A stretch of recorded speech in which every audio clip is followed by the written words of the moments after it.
فاسألوا أهل الذكر إن كنتم لا تعلمون.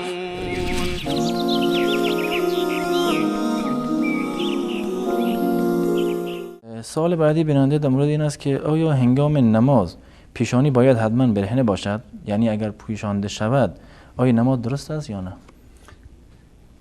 اشکالی ندارد، بهتر است که پیشانی برهنه بوده باشد و اعضا، اما هست که از پیامبر اکرم صلی الله علیه و آله و سلم به اثبات رسیده که با پیچی دستار که داشتن، بالای پیچی دستار و قسمتی از پیشانی سجده میکردن و این بیانگری است که یعنی رساندن پوستی پیشانی به زمین لازمی نسبت زمین لنگر پیشانی باید به زمین قرار بگیره و در اونجا جا به جای شود. قسمی که دیگر اعضا هست، مثلا در حدیثی که آمده سجده بالای 7 عضو لازمی هست. هر هفتی مثلا ما بگیریم رکبتین همیش لباس می باشه در اونها. بله.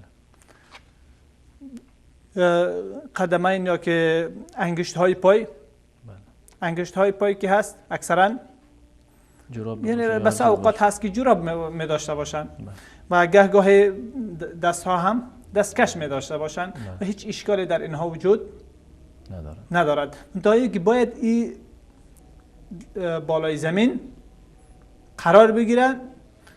و موضوع مهمی دیگری هم در اینجا هست که اکثرا ما بالای سجاد هم که نماز میخوانیم، بالای جای نماز که نماز میخوانیم هم فاصله است بین